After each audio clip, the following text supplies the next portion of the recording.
Mbola ao anatin'ny fitohizan'ny tenin'Andriamanitra antsika.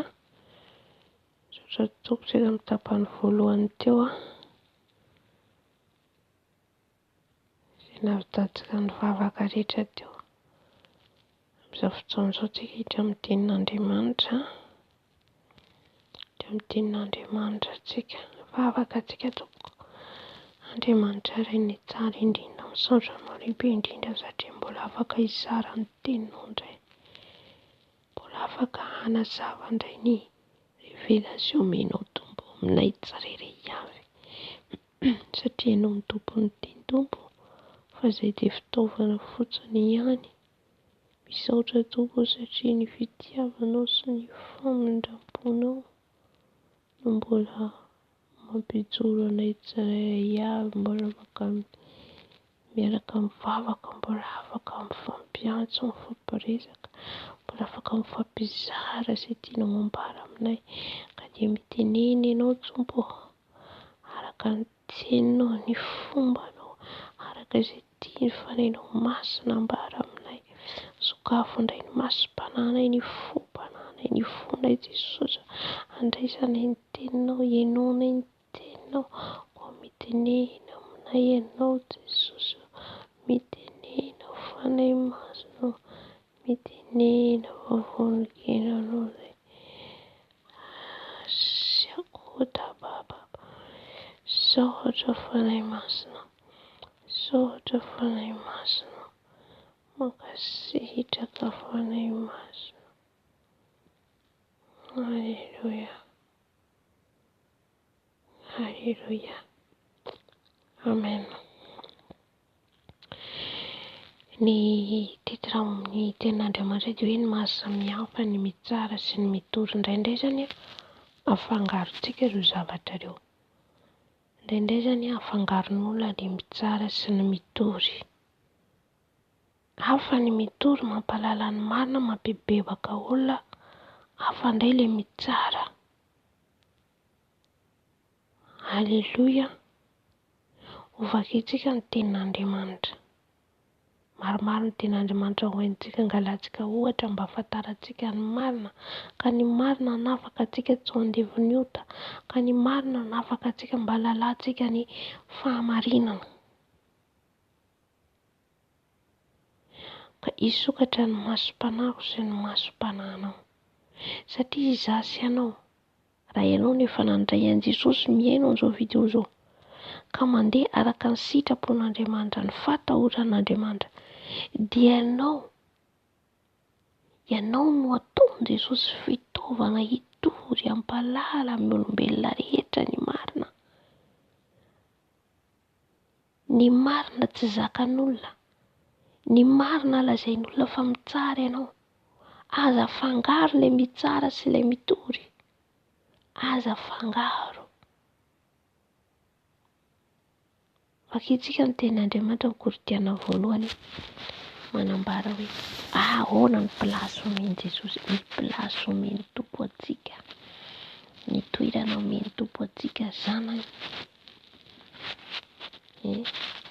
Mahazava-dehibe ny toerana omen'Andriamanitra antsika.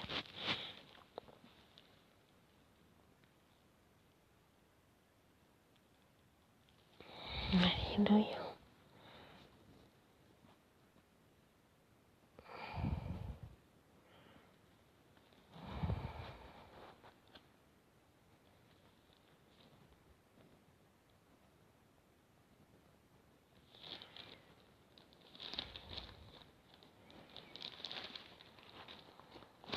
Akitsika ny Korinthiana voalohany. Korinthiana voalohany. Ianao afaka mamaky tokantrano Korinthiana voalohany toko 4 andiny 2.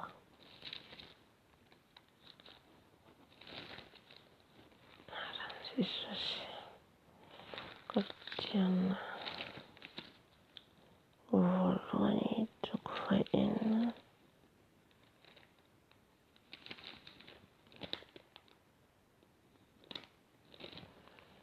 Tena voalohany toko 4.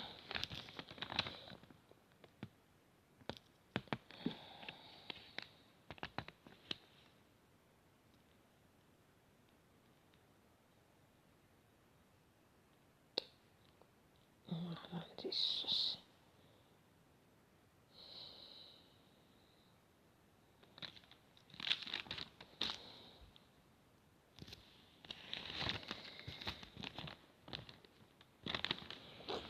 Kristianina voalohany fa ny andiny faharoa aminaran'i Jesosy. Sa tsy fantatrareo fa ny olona masina dia tsara izao tontolo izao. Aza hitsara izao tontolo izao ianareo, moa tsy mendrika hitsara izay zavatra madinika indrindra va ianareo. Amen. Eto tsy ilay mitsara ny rahalahy, tsy ilay mitsara ny hoe rahalahina ny rahavaviny amin'ny anaran'i Jesosy. Amin'ny anaran'i Jesosy.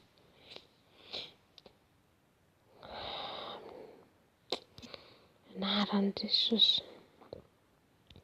Eto tsy ilay hoe mitsara ny rahalahina ny rahavaviny. Fa itsika izay masina, itsika izay mandeha amin'ny famarinana dinen'i Jesosy eto hoe atao hitsara izao tontolo izao. Ahoana plasy ametrahan'Andriamanitra antsika? Atao hitsara izay zavatra madinika indrindra.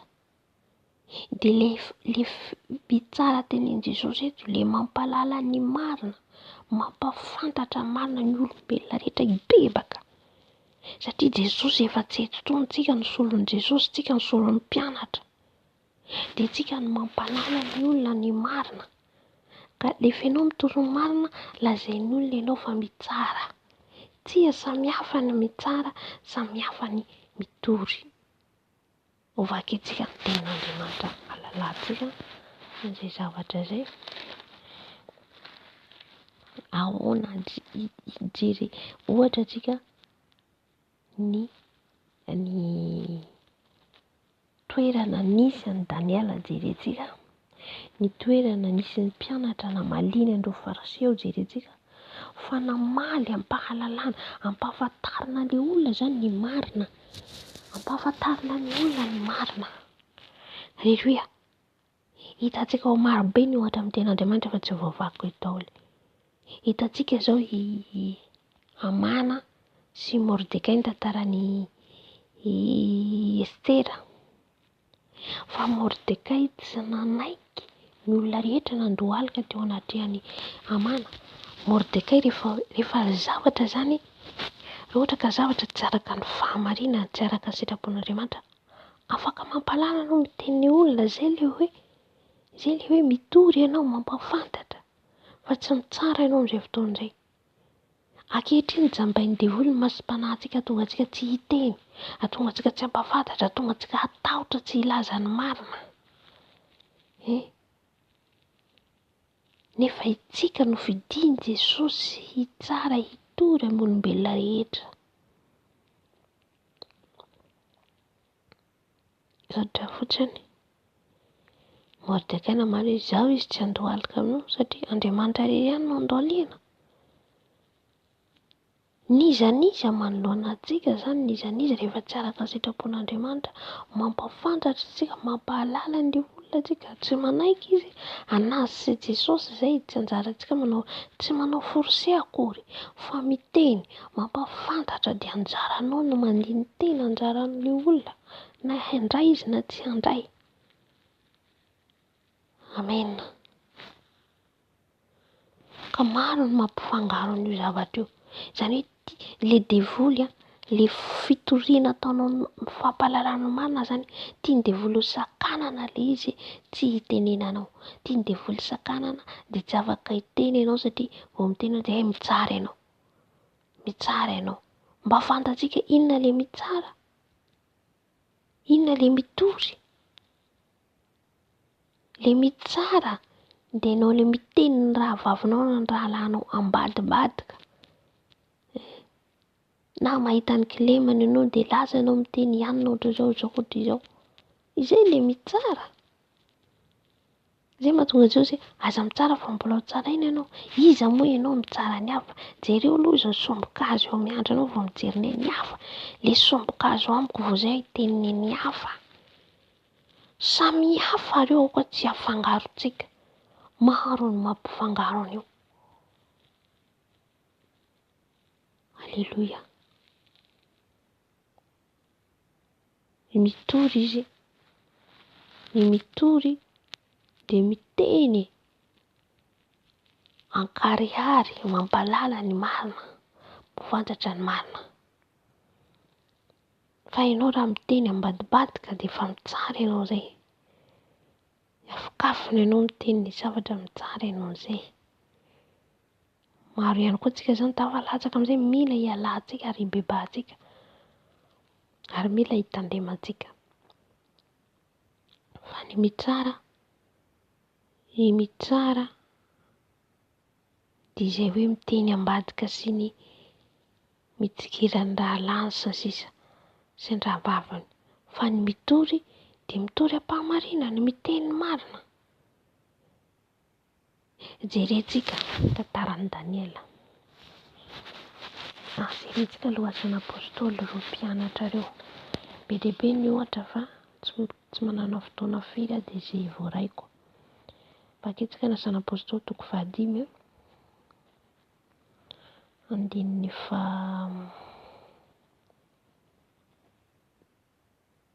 fahavalo amby roapolo amin'ny anaran'i Jesosy. Ka nanao hoe efa noraranay mafy dia mafy ianareo dia mpianatra amin'izany anarana izany. Kanjo indro efa nofenonareo ny fampianaranareo Jerosalema, ka tianareo hankinina amin'ny rany izany lehilahy izany. Fa Petera sy ny apôstôly namalaka nanao hoe Andriamanitra ny tokony nikena mihoatra noho ny olona. Nandrara ny fariseo sy ny sadoseo ny mpianatra tsy hitory an' Jesosy. Fa tsy nomenimena tany ambadika ny mpianatra. Fa eo no eo namaly ilay mpianatra. Andriamanitra tokony nikena fa tsy nareo, fa tsy ny olona. Na dia ho faty ary ianao, dia ianao mampalala izay ilay hoe ianao tsika no toa hitsara izao tontolo izao. Ny mpanjaka, ny minisitra, ny olona ao anatin'ny fisotroana toaka, fijangajangana, tsika no miteny mampalala. Iza ary nampahafantatra an'izy ireo? Jesosy hidina avy any an-danitra hitenen'izy ireo. Itsika ilay lazain'i Jesosy hitsara izao tontolo izao hampalala ny zavatra madinika indrindra ka hatramin'ny lehibe.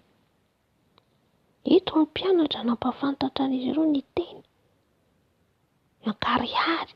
Andriamanitra nikenay io izy fa tsy olona. Na ho faty na ho kapoana ireo, hitantsika fa nikapoana mpianatra tao. Fa say mitory.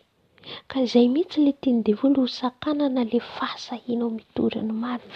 Sahia mitory, sahia manambara ny fahamarinana ianao. Voalohany indrindra ianao mandeha amin'ny fahamarinana, ho afaka hitory ny marina. Fa raha ianao koa tsy ao anatin'ny fahamarinana, tsy afaka hilaza an'izany hitory ianao. Ianao ary ao anatin'ilay izy, ao anatin'ilay fiainana izao tontolo izao, na ao anatin'ny fahotana nefa andeha hitory amin'ilay olona. Tsia, raha maloto ianao tsy afaka hampalala tsy afaka hanafaka an'izay rehetra mbola voafatotra. Fa mila afaka aloha ianao, mila madio aloha ianao, mila masina aloha ianao. Amen. Dia jerentsika ihany koa ny ohatra. Misy ihany koa ny ohatra ato. Jerentsika amin'izay hoe mitsara izay.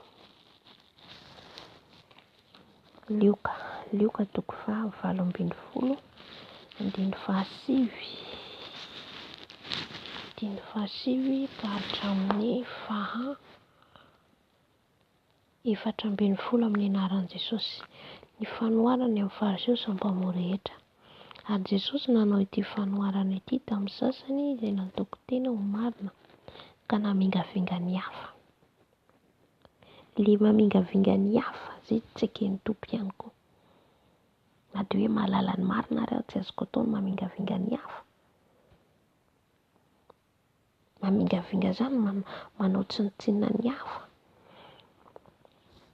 Nisy roa lahy niakatra teo kianjan'ny tempoly hivavaka, ny anankiray fariseo ary ny anankiray mpamory hetra. Ilay fariseo nitsangana ka nivavaka nitokana hoe Andriamanitra misaotra anao fa tsy mba tahaka ny olona sasany izay mpanao ankeriny tsy marina, mpijangajanga na tahaka io mpamory hitra io aza. Mifady indroa isan-kerinandro aho, mandoa ny fahafolokarena amin'izay azoko rehetra aho, fa ilay mpamory hitra kosa nijanona dia nilavitra teny, sady tsy nety niandrandra ny lanitra akory, fa nitehatratra ka nanao hoe Andriamanitra mamindrafo amiko mpanota. Lazaiko aminareo izany lehilahy izany, nidina tany an-tranony, efa nao amarinina noho ny ankiray, fa izay rehetra manandra tena no hetra, ary izay rehetra manetry tena no azy sandratra. Indraindray tsika izany maka an'ilay tenin'Andriamanitra fotsiny, tsy mandinika. Fa raiso ilay tenin'Andriamanitra dia nio inona no tiany tompo ambara. Eto dia ny olona manandranandra tena tseken'Andriamanitra. Ny milaza izao mahavita an'izao, izaho nanao an'izao, izaho nanao fahafolokarena, izaho nifady hanina, izaho nanao an'izao, tsy tahaka anareo, nareo izao. Tseken'Andriamanitra izay zavatra izay.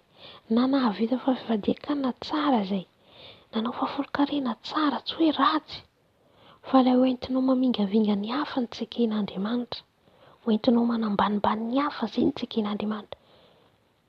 Anisan'ny mitsara izy eto, manandra tena izy eto. Ny mitsara manko dia manandra tena ianao fa ianao ny marina. Amen. Aleloia. Dia hitantsika eto fa ilay nanetry tena, ny fona, ny bebaka. Mialahy ny heloko io fa tsy mendrika aho. Ino no hamarinan'Andriamanitra? Dia mamaky kotsika ny Luka 7:20 io. Luka 7:20. Andiny fahafito amin'ny anaran'i Jesosy vakiko ny teny. Nomboka amin'ny andiny fahaenina. Tantaran'i Zakaiosy. Dia nidina faingana izy ka napetrahana azy sady faly. Ary raha nahita izany izy rehetra dia nimononna ka nanao hoe lasa nandeha ny an-trano amin'izay lehilahy mpanota izy. Mitsara ary zareo eto amin'ny fariseo. Mitsara. Mitsara ny olona eto satria nandeha any amin'ny tranon'ny mpanota Jesosy. Raha mandeha any an-tranon'ny mpanota ianao ka andeha hanao fanaon'ny mpanota ihany koa, amin'izay fotoana izay fa hadisoanao ilay izy. Fa raha ianao mandeha any amin'ny tranon'ny olona mpivarotena, mpakalabaton'olona, mpifosafosa, mpandainga, mandeha makany ianao hampibebaka azy, hamerina azy hitory aminy, dia mety ny ataonao manavitra ny fanahy ianao. Fa ianao raha andeha vao mainka ianao hiaraka amin'izy ireo, hianaraka ny lalany, dia amin'izay fotoana izay fahadisoanao. Fa raha ianao tonga ao hampibebaka ny olona, tsy fahadisoanao mihitsy. Jesosy tsy raha nandeha tao tsy hoe andeha ka hoe tohizo indray ny ataonao Zakaiosy. Tsy maninona manao mipetraka amin'ny toerana misy ianao ihany ianao dia mangalagalatra vola foana. Fa nandeha hamonjy ny fanahin'i Zakaiosy ny dian'i Jesosy teto. Ka ny olona nijery dia nijery hoe mandeha an-tranon'ny mpanota izy. Amin'izay fotoana izay mitsara ianao. Mitsara ianao, fantaro aloha hoe inona ny dian'ilay olona io ao. Aleloia. Manaraka. Eto izany izy ireo ny menomenona. Mijery fotsiny zareo dia ny menomenona hoe hitantsika fariseo sy sadoseo maro no zavatra nataon'izareo an'i Jesosy. Anaty fisainany ihany, na anaty fisainantsika dia efa misy fitsarana olona. Mila hitandremantsika.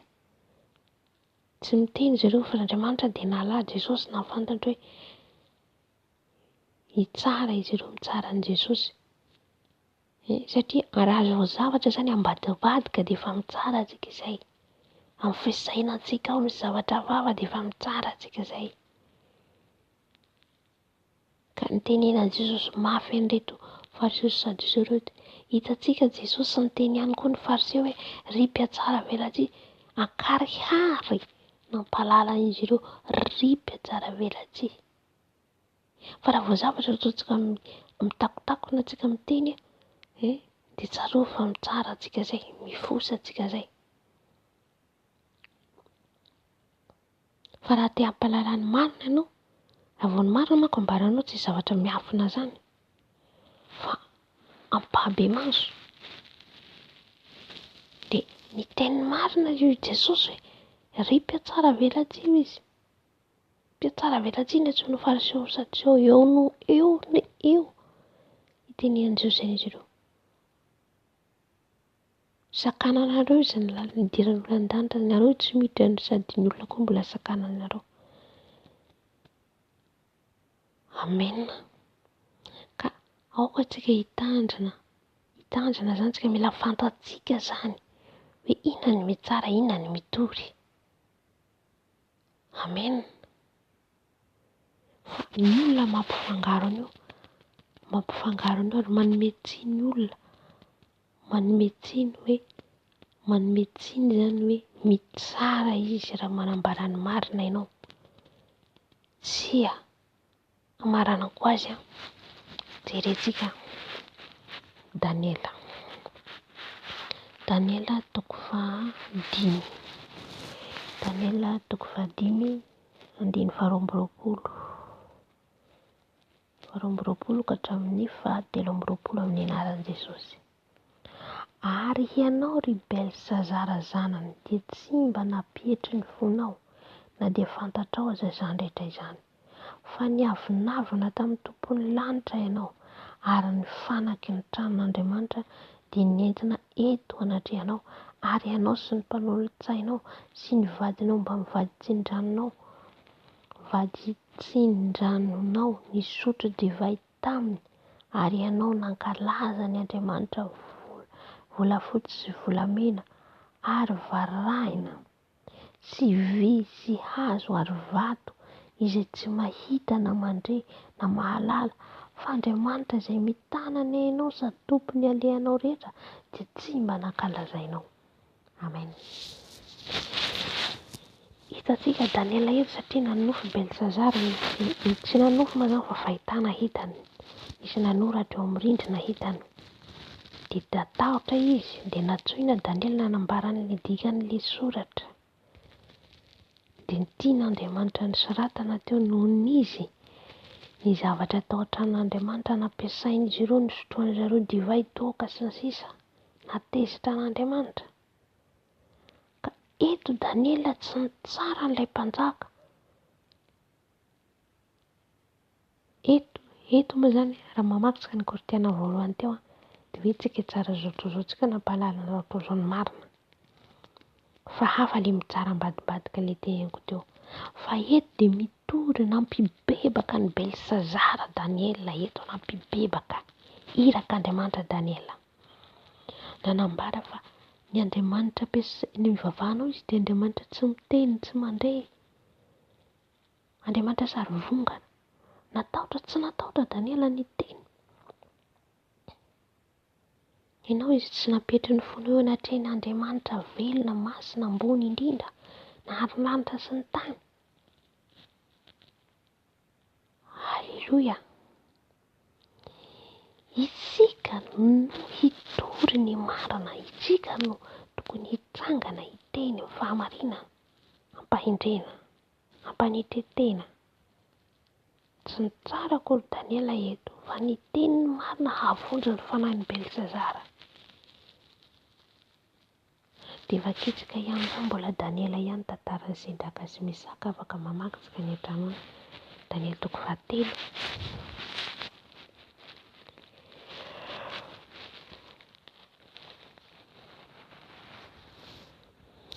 Daniela 7. Mamaky vaky manomboka amin'ny voalohany hatramin'ny farany. Sedraka, Mesaka, Abedinego natsoin'ny mpanjaka satria tsy niankoka ny sary vongana. Maninona ireo izy tsy miankoka, tsy mivavaka amin'ny Andriamanitra? Inona navalin'i Sedraka sy Mesaka sy Abedinego? Ry mpanjaka hoy izy, izaho io izy tsy mivavaka amin'ny Andriamanitranao io, fa mivavaka amin'ny Andriamanitra ny velona izay masina, ny mahavonjy anay. Niteny miteny ankarihary izy ireo ny tenin'ny marina, tsy ny tsara ny mpanjaka akory izany, fa ny teny hoe ny Andriamanitra anay dia Andriamanitra velona, mahavonjy, fa tsy ny Andriamanitra anao. Fa hitantsika na tsy tao anaty lafaoro izy ireo tsy maty, narovan'Andriamanitra satria nitana ny marina. Aoka antsika tsy ho tapena ny devolo ny motontsika tsy hiteny ny marina. Mila miteny ny marina antsika, mampahalala ny marina, mampafantatra ny marina, na ho tian'olona na halan'olona na hiafara amin'ny fahafatesana aza izay ilay hoe mijoro amin'ny marina isika, mitory ny fahamarinana isika, tsy hoe mitsara akory. Ankehitriny tonga ny amaranako azy, tonga ny andro farantsika zao ao anatin'ny tsarory-havana, ao anatin'ny mandalo tribulationtsika zao, ao anatin'ny andro mahoro, fiandohan'ny andro mahorotsika zao.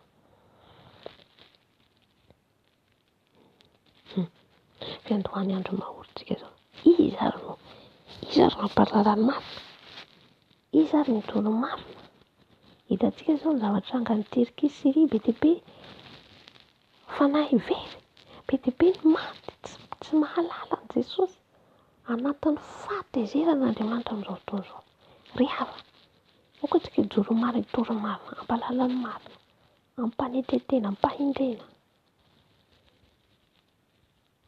Amen. Tsy ho jamban-devoly hoe mitsara ianao. Tsia, tsy mitsara ny mampalala ny marina, tsy mitsara. Tsy hoe tsy fitiavana, fitiavana bebe kokoa ary ny tenenanao ny olona anankiray hoe tsy mety ny ataonao. Tena fitiavana, satria voavonjy ilay fanahin'ilay olona. Nisy fotoana izahay amin'izay rahavavy anankiray izay nandeha izay niantsena.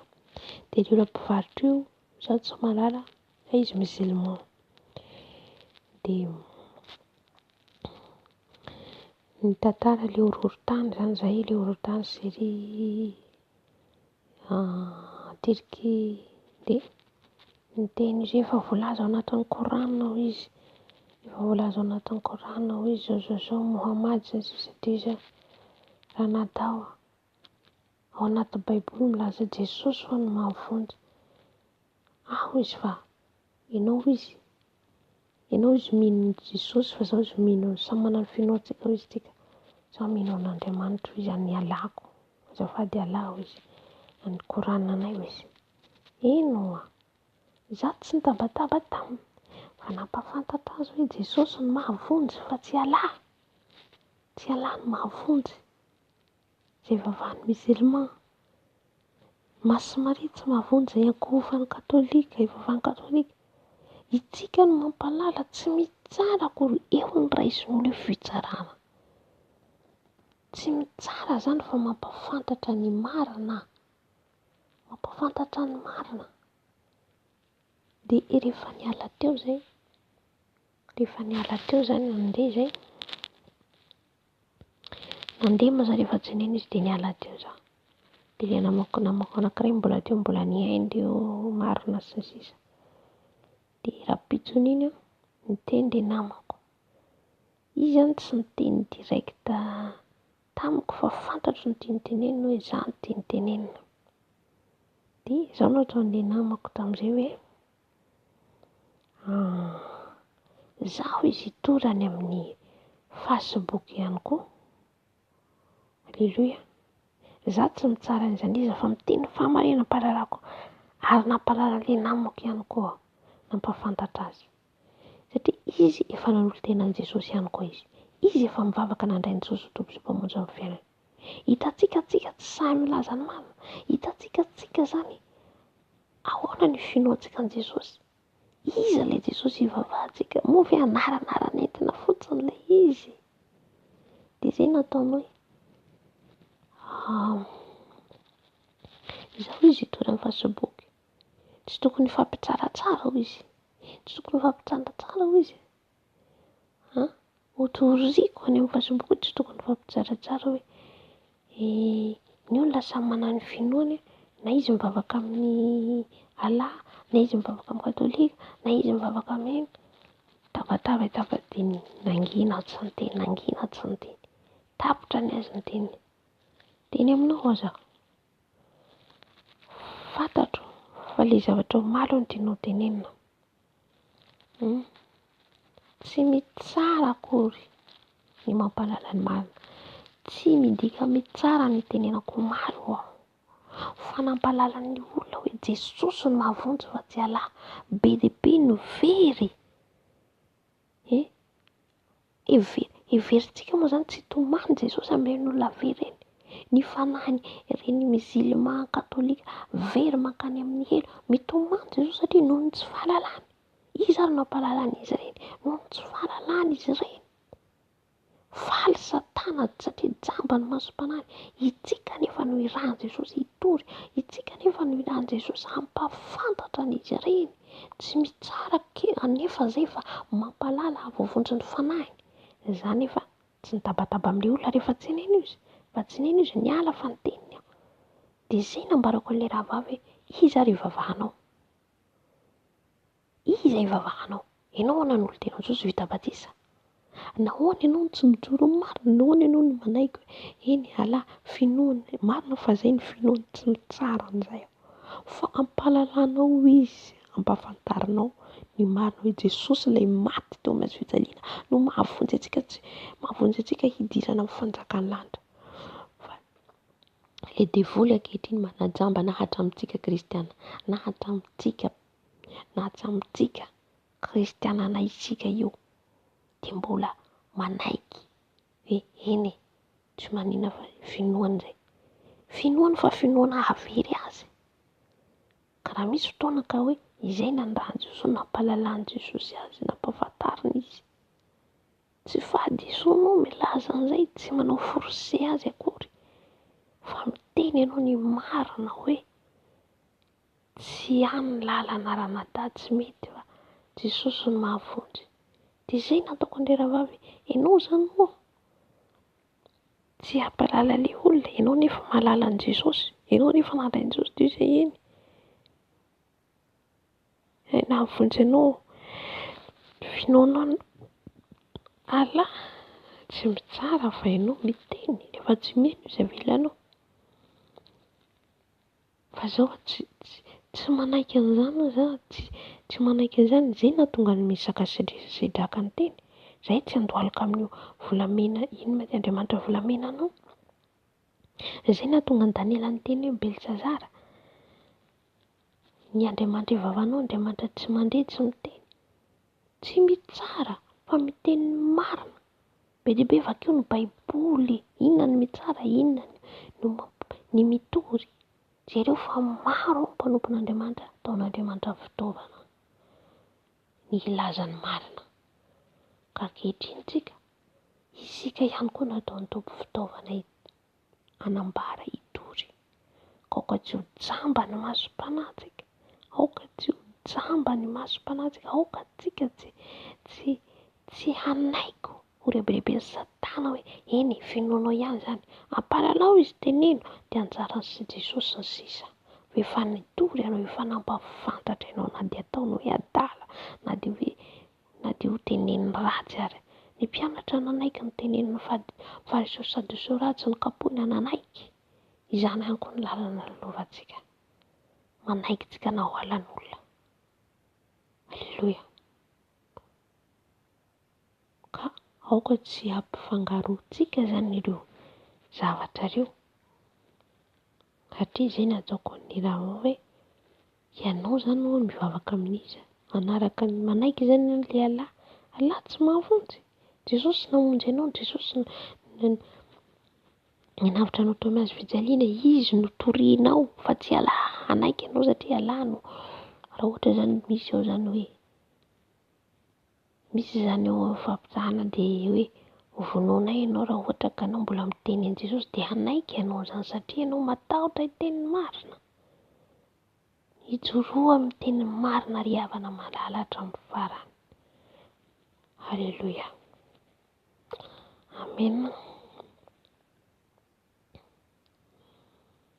Dia mampahiry antsika rehetra. Mampahiry antsika rehetra mba hijoro hatramin'ny farany. hijoro hatramin'ny farany, hitory ny marina satria tsika no tao hitsara izao tontolo izao, hitsara amin'izay zavatra farany mandinika indrindra araka ny tenin'Andriamanitra atao. No hitsara izao tontolo izao izany tsy zavatra miafokafona fankariary. Dia voninahitra ho an'i Jesosy irery ihany ho azy hatramin'ny taona indrindra ho mandrakizay. Misaotra ny tompontsika.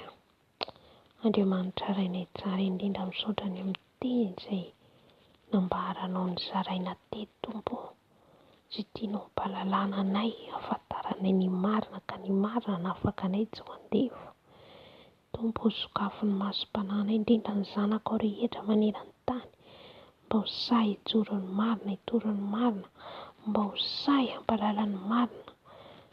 Tompo, sokafo mandrakariva ny masom-panahinay satria maro ny zavatra mbola tsy fantatray amin'io teninao io. Ka dia misaotra indrindra Tompo, dia ilalaza voninahitra anao, anao izay hatramin'ny taona indrindra ho mandrakizay. Hifonanay ihany koa Jesosy raha misy olona tokony torianay ny lazanay ny marina nefa tsy sahy izahay, nefa natahotra izahay ka nanaiky ihany Jesosy eo, nefa izany rehetra izany dia efa fahotana eo anatrehanao Jesosy malalo, tsy fitorianay, ny fahatahoranay olona satria mbola sitraka amin'ny olona tadiavinay raha ohatra ka tsy milaza ny marina izay. Ka dia saotra dia ilalaza voninahitra anao Tompo, anao izay hatramin'ny taona indrindra ho mandrakizay. Haleloia, amen. Amen. Dia raha mbola tsy tonga Jesosy dia mbola miverina eto an-tranontsika, mitohy hatrany fiarahantsika, mivavaka sy fizarana ny hafatry ny Tompo. Haleloia.